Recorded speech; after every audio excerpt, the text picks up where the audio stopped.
El primero de ellos se encuentra en el Evangelio según Lucas, capítulo 5, versículos 27 y 29, donde leemos la palabra en el nombre del Padre, del Hijo y del Espíritu Santo. Amén.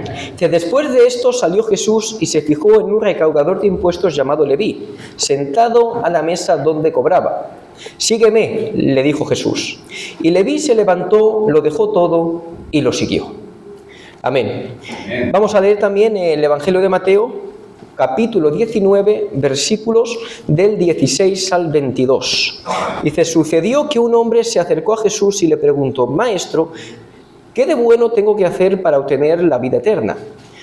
¿Por qué me preguntas sobre lo que es bueno? Respondió Jesús. Solamente hay uno que es bueno, y si quieres entrar en la vida, obedece los mandamientos. ¿Cuáles?, preguntó el hombre.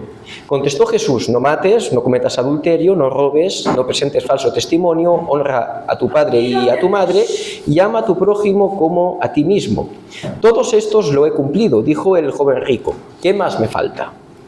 Si quieres ser perfecto, anda, vende todo lo que tienes y dáselo a los pobres y tendrás tesoro en el cielo. Luego ven y sígueme. Cuando el joven oyó esto, se fue triste porque tenía muchas riquezas. ¿Cuántos dan un fuerte aplauso a su santa y divina palabra? Yo voy a pedir a mi hermano David, siervo del Señor, que él me presente en las manos de Dios. Padre eterno, Dios de la gloria, tu palabra ha sido leída y tu palabra por ella misma tiene poder, tiene vida, Señor, y no necesita de nosotros nada. Ahora bien, Señor, aunque tu palabra no necesite de nosotros, nosotros sí necesitamos de tu Espíritu Santo para poder, Señor, expresarla adecuadamente. Por eso te ruego a mi vida que en esta tarde tú capacites a tu siervo, Dios mío, que le des facilidad a la hora de ponerlo, Dios mío.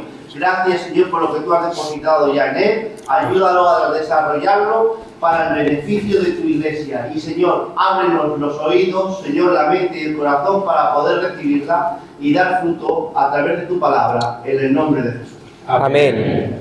Yo creo que esta predicación va muy en línea con lo que hace más o menos un mes predicaba nuestro hermano José, que me hizo mucho bien y que hizo mucho bien a toda la iglesia. Y yo creo que no es casualidad, porque yo creo en la providencia de Dios. Amén. Amén. Y yo creo que cuando Dios quiere que se hable algo en su iglesia, es por algo. Amén. Amén. Yo creo que si ahora mismo yo pregunto quién se considera cristiano, yo creo que todos levantamos la mano, ¿verdad? Yo creo que sin dudarlo todos levantaríamos la mano y diríamos claramente que todos nos consideramos cristianos. Ahora bien, yo les confieso algo. A mí no me gusta pensar simplemente en alguien como cristiano por el simple hecho de que confiese tener fe. Porque yo creo que si algo deja bien claro las Escrituras es que la fe no es algo que solamente se confiesa, que también, sino que la fe es algo que principalmente se vive. Por eso, para mí, cristiano no solo es creer o decir creer en Cristo, sino también seguirle, ser discípulo de Cristo. Amén. Y porque claro, cuando yo voy a la definición literal que nuestro Señor Jesucristo da de lo que significa seguirle, dice lo siguiente: quien quiera ser mi discípulo, niéguese a sí mismo, tome su cruz y sígame cada día. Seguir a Jesús implica negación y muerte.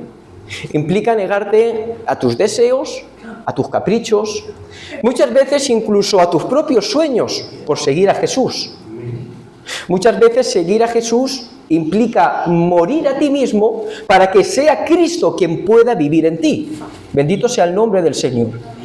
Seguir a Cristo es decir no a aquello que te ofrece el diablo. Seguir a Cristo es decir no a aquello que te ofrece el mundo. Y por supuesto, seguir a Cristo es decir no a tus propios deseos. Y eso requiere un sacrificio que yo creo que muchas veces no estamos dispuestos a hacer. Porque, y esto lo digo con mucho cariño, ¿de acuerdo? Creo que hoy en día hemos rebajado tanto las exigencias del Evangelio que hemos difuminado por completo el llamado de Cristo a negarnos y morir a nosotros mismos. Hoy en día creo que a cualquier cosa le llamamos sacrificio. Hoy en día a levantarnos del sofá y venir al culto le llamamos sacrificio. Con mucho perdón por los hábitos, a dejar de ver una película de Netflix 10 minutos para ponernos a orar, le llamamos sacrificio. Porque cuando rebajamos tanto las exigencias del Evangelio para dedicarle solamente 5 minutos a Dios, incluso ese mínimo nos parece mucho. Claro, yo cuando pienso en todo esto y escucho muchas veces lo que para nosotros es sacrificar cosas para Dios, yo me pregunto qué pensarían, por ejemplo, nuestros hermanos de África, que tienen que andar kilómetros y kilómetros, a veces atravesar hasta ríos, jugarse la vida por celebrar un solo culto. ¿Qué pensarían ellos si nos escucharan decir lo que para nosotros es sacrificar cosas para Dios? O los padres de nuestra misión, sin ir más lejos, que lo dejaron absolutamente todo por la obra, lo dejaron absolutamente todo por la gloria de Dios. Creo que las iglesias en Occidente, en España, aquí donde estamos, creo que tenemos un problema serio de identidad cristiana. Tenemos un problema serio de saber lo que significa seguir a Cristo. Nos hemos acomodado tanto que hemos perdido la perspectiva de que el Evangelio, aunque es por gracia, porque el Evangelio es por gracia, ¿cuántos han sido salvados por la gracia de Cristo? O sea, pero una vez hemos sido salvados por esa gracia, la vida cristiana implica sacrificio y renuncia de lo que éramos antes. Por eso a mí me gustaría tocar 3 preguntas, aunque en la predicación de hoy solo me dará tiempo a tocar una. Las otras 2 las dejaré para la siguiente vez que el pastor tenga bien que predique, que son las siguientes. ¿Por qué debo seguir a Jesús? Esta es la que tocaré hoy. ¿Qué implica seguir a Jesús? ¿Cómo debo seguir a Jesús? Para contestar a estas preguntas, pues nos vamos a fijar en las 2 historias que hemos leído que eran de 2 conversiones. De una conversión y de una no conversión. Un hombre que, reconocido pecador, renuncia a todo por seguir a Jesús, y de otro que, sin embargo, aunque a sus propios ojos era justo, no estuvo dispuesto a renunciar a nada por seguir a Cristo. ¿Amén? ¿Cuántos dicen un fuerte gloria a Dios? ¡Gloria a Dios! Y por eso vamos a formularnos la pregunta, que es la que me va a ocupar en el mensaje de hoy. ¿Por qué debo seguir a Jesús? Esta pregunta es de mucha importancia, ¿no?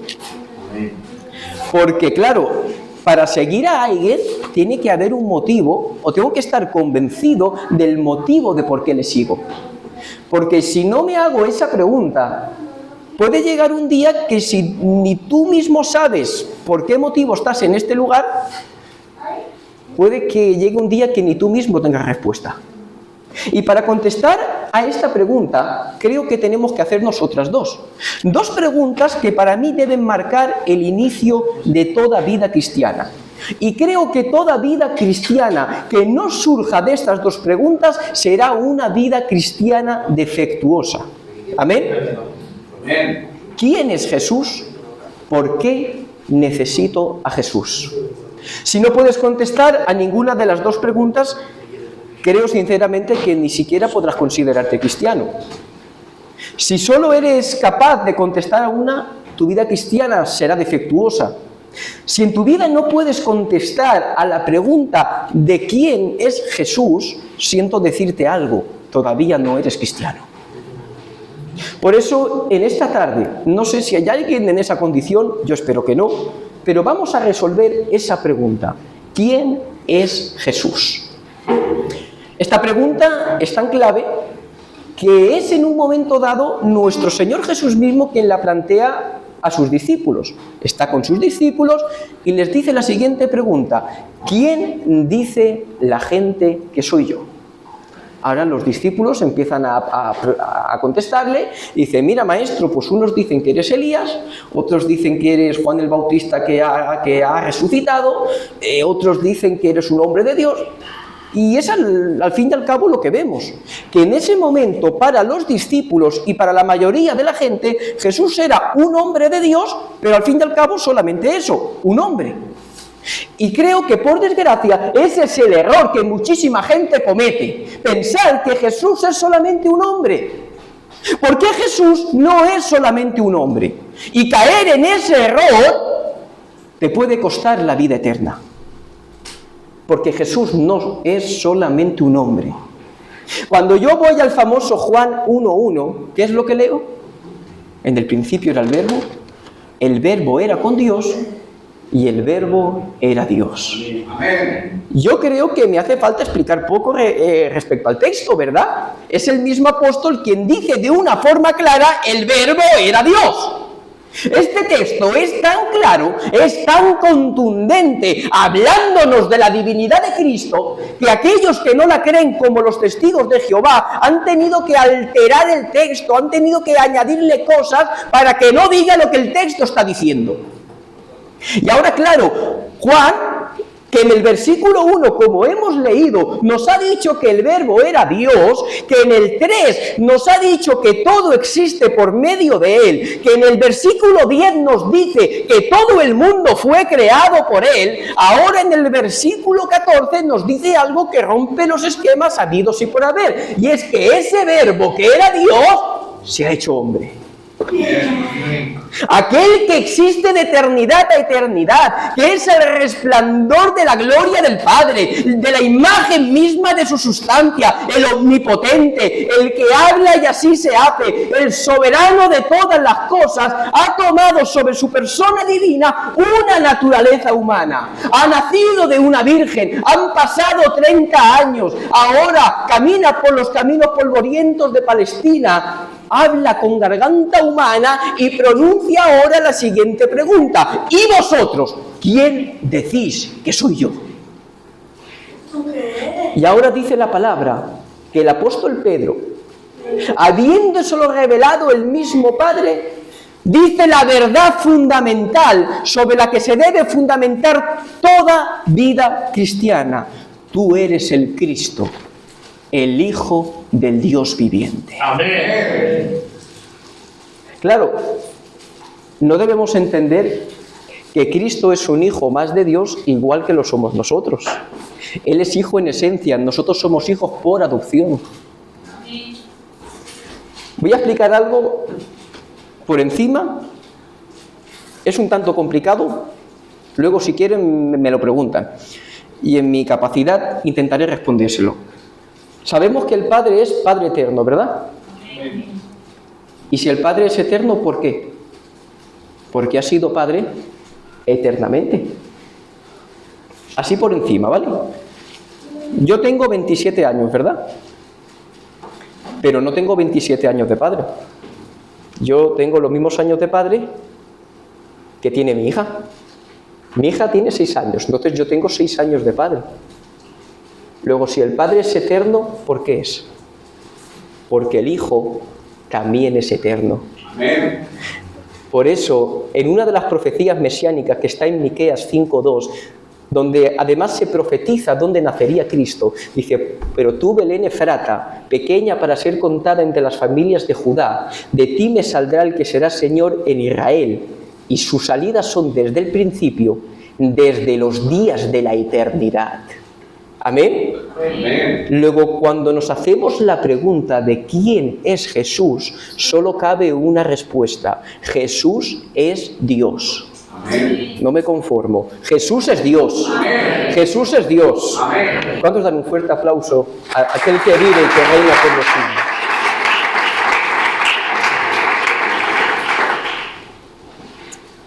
Esta es la principal respuesta que todo creyente, que todo cristiano debe hacerse al inicio de su vida cristiana. ¿Quién es Jesús? Y saber que Jesús es Dios. Pero claro, saber eso va a carecer de sentido si no nos hacemos la siguiente pregunta: ¿por qué necesito a Jesús? Porque claro, creer, dice la palabra, que los demonios también creen y tiemblan. Necesitamos entender por qué necesitamos a Jesús dentro de nuestras vidas. Miren, el hombre es la corona de la creación de Dios. A tal punto que dice su santa y divina palabra que es la única criatura a la que le ha dado su propia imagen. Pero sin embargo, cuando el hombre desobedece, esto acarrea consecuencias para toda su descendencia. De tal forma que en 1 Corintios 15:22 dice la palabra que en Adán todos mueren. El hombre hereda desde Adán una naturaleza pecaminosa que lo conduce irremediablemente hacia el pecado. Esta corrupción moral es tan total, es tan profunda, que en un versículo que hemos leído muchísimas veces, en Efesios 2:1, Pablo, hablando de la antigua condición de los cristianos efesios, dice: estabais muertos en delitos y pecados. En Romanos 3 dice: no hay justo ni uno. Dice: no hay quien haga lo bueno. Dice: ni siquiera uno. ¿Y qué es lo que pasa? Que el pecado acarrea consecuencias. Y la primera de ellas es la siguiente: por cuanto todos pecaron, están destituidos de la gloria de Dios. Miren, el hombre fue creado para tener comunión continua con Dios. Y es solamente en esa comunión donde el hombre encuentra su verdadera razón de existir. Pues el hombre, al pecar, pierde totalmente esa comunión con Dios y queda fuera, queda excluido de la presencia de Dios. Se levanta un muro de enemistad. Pero además, dice la palabra de Dios, otra consecuencia: la paga del pecado es muerte. Cuando Dios da el mandamiento al hombre de no comerás de todos los árboles menos del árbol del conocimiento de la ciencia, del bien y del mal. Este mandamiento lo da con su consecuencia más inmediata: el día que comas ciertamente morirás. La muerte es un estado de separación. La muerte física es la separación de la parte espiritual del hombre de su parte física. Pero la que de verdad importa es la muerte espiritual, que es la separación del hombre con Dios. Y esto quiero que lo entiendas bien, ¿de acuerdo? El peor castigo del infierno no serán llamas de fuego ni hombrecillos rojos con tridentes. El peor castigo del infierno es una eternidad separado de la presencia misma de Dios. Porque no hay nada peor que vivir fuera de la presencia de Dios. Lo vuelvo a decir, no hay nada peor que vivir fuera de la presencia de Dios. Ahora bien, cuando nuestro Señor Jesús muere en la cruz del Calvario y resucita a los 3 días, Él resuelve esos 2 problemas para todos aquellos que le siguen. Hemos dicho que el primer problema es que habíamos sido excluidos de la presencia de Dios, que habíamos perdido esa comunión con Dios a causa del pecado. Pero ahora dice en 2 Corintios 5:18, y todo esto proviene de Dios, quien nos reconcilió consigo mismo por medio de Cristo. Yo hubiera dicho un amén. Amén. Hubo un tiempo donde estabas alejado, un tiempo donde eras transgresor del mandamiento de Dios. No querías cuentas con el Padre, querías vivir lo más alejado de Él, te conducías constantemente hacia el pecado. Pero dice su palabra en la carta a los Efesios, capítulo 2, versículo 13, pero vosotros que en otro tiempo estabais lejos, dice, habéis sido acercados por la sangre de Cristo. Amén. Bendito sea el nombre del Señor. ¿Cuántos dicen un fuerte gloria a Dios? ¡Gloria a Dios! Dios está en este lugar. Amén. Y Dios está hablando en esta tarde a su iglesia. Amén. Segundo problema, estábamos muertos espiritualmente. Antes he nombrado ese Efesios 2:1 para afirmar esta verdad, pero no lo he leído entero. He leído la parte B, porque cuando leemos el texto entero dice lo siguiente: y Él os dio vida a vosotros cuando estabais muertos en delitos y pecados. Cristo te ha dado vida. Lo vuelvo a decir, Cristo te ha dado vida. Y te ha dado vida verdadera. Da igual lo vivo que el pecado te haga sentir. Si no tienes a Cristo en tu vida, estás muerto, porque Él y solamente Él puede darte vida verdadera. Él es la fuente que salta para vida eterna. Amén. Luego ya tenemos la contestación a las 2 preguntas. ¿Quién es Jesús? ¿Quién es Jesús? Quiero escucharlo a la iglesia. Dios. Dios le bendiga, tío Domingo. Jesús es Dios. Amén. ¿Por qué necesito a Jesús? Porque es solamente a través de Él y en Él que tengo verdadera comunión con Dios y vida eterna. Amén. Bendito sea el nombre del Señor. Amén. ¿Cuántos dan un fuerte aplauso a aquel que vive y que reina con los siglos? Y ahora, después de haber resuelto estas dos preguntas, volvemos al texto que nos ocupa. Vamos a ver la importancia de esto. Dios te bendiga, David.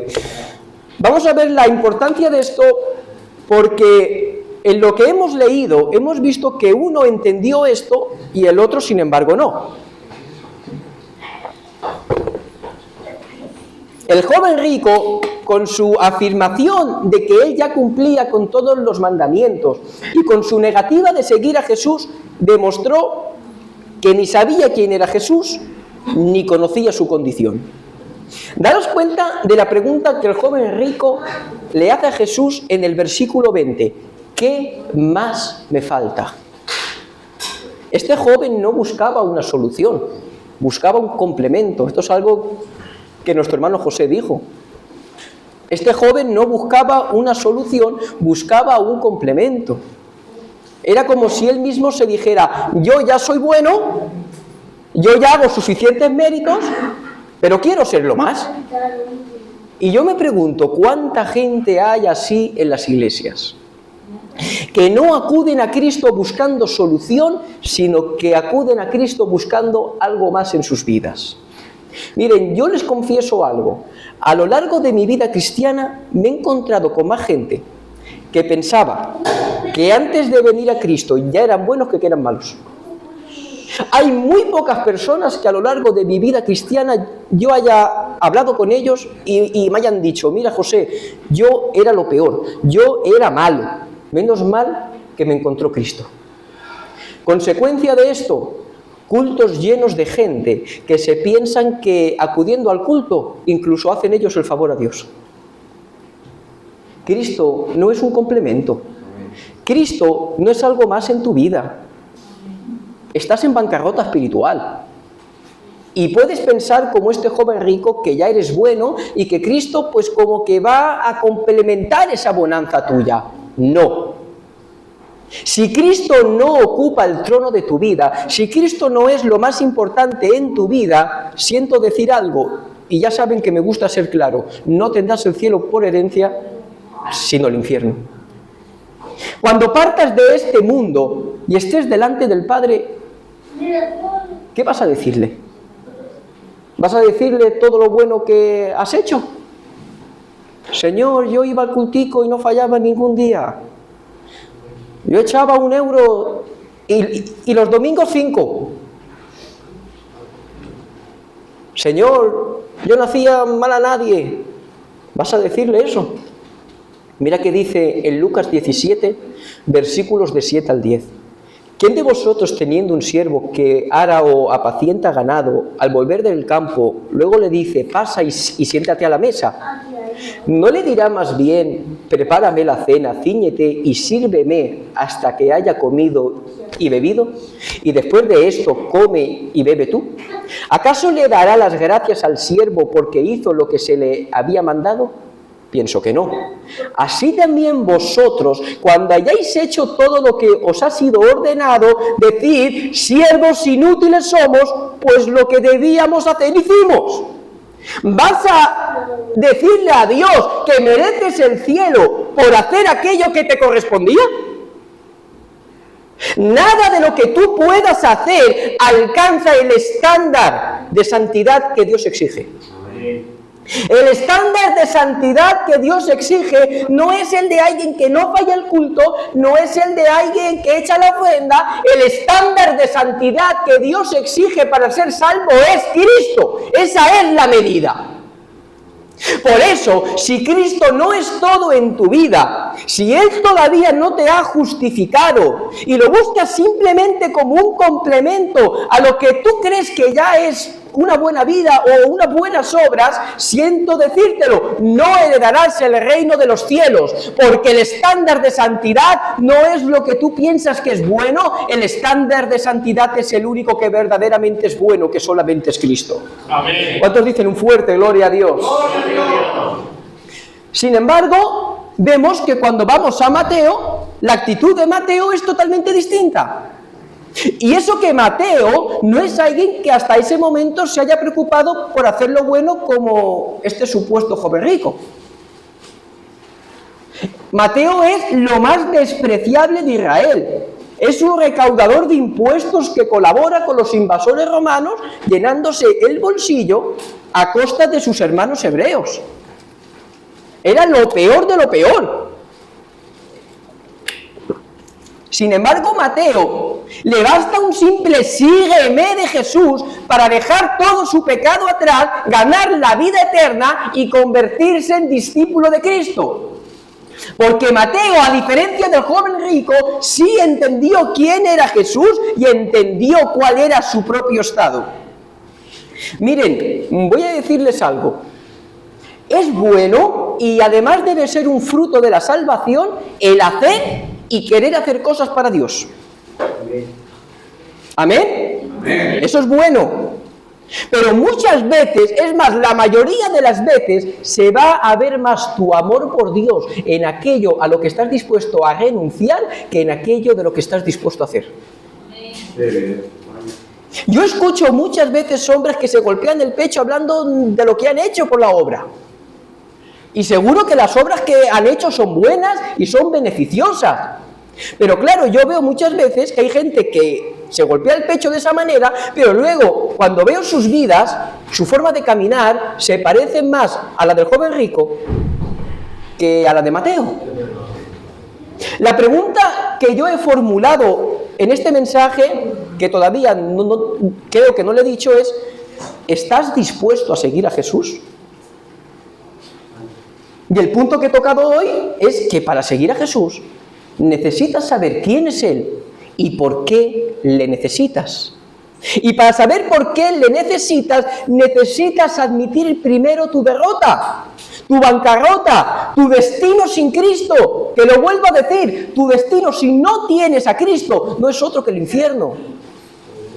Porque si no eres capaz de reconocer eso, llegará un día que, como el joven rico, cojas y te pegues la vuelta. Yo creo que en el Evangelio de Lucas, tanto la conversión de Mateo como la no conversión de este joven rico son paralelas o reflejan la parábola del fariseo y el publicano. Dice: dos hombres subieron al templo a orar. Uno era fariseo y el otro publicano. El fariseo, puesto en pie, oraba consigo mismo de esta manera: Dios, te doy gracias porque no soy como los otros hombres, ladrones, injustos, adúlteros, ni aun como este publicano. Ayuno 2 veces a la semana, doy diezmos de todo lo que gano. Mas el publicano, estando lejos, no quería ni aun alzar los ojos al cielo, sino que se golpeaba el pecho diciendo: Dios, sé propicio a mí, que soy pecador. Os digo que éste descendió a su casa justificado antes que el otro, porque el que se enaltece será humillado, y el que se humilla será enaltecido. El camino del discipulado hacia Cristo es un camino de humillación. El camino del discipulado a Cristo es aceptar que Él es todo y que tú no eres nada. De aceptar que esto no va muchas veces de cuánto estás dispuesto a hacer, sino de cuánto estás dispuesto a renunciar por Cristo. De que Jesús no es un complemento más a tu vida, que Jesús es todo. Y si no estás dispuesto a que Jesús sea todo, siento decirte esto: este no es tu camino. Yo era lo que quería transmitir en esta tarde. Yo creo que recordemos eso, que cuando pensamos en quién es Cristo, Cristo no puede ser un complemento más. Porque si hablamos de que Cristo es Dios, de que Él es el soberano sobre todas las cosas, de que Él es quien te da vida eterna, yo creo que Él no puede ser algo más. Porque creo que muchas veces hacemos de Cristo un complemento. Venimos al culto igual que vamos al gimnasio, venimos al culto igual que vamos a hacernos el café por las mañanas, y Cristo no puede ser eso, hermanos míos. Te dejo con esto: que Cristo sea todo en tu vida. Que Dios os bendiga mucho.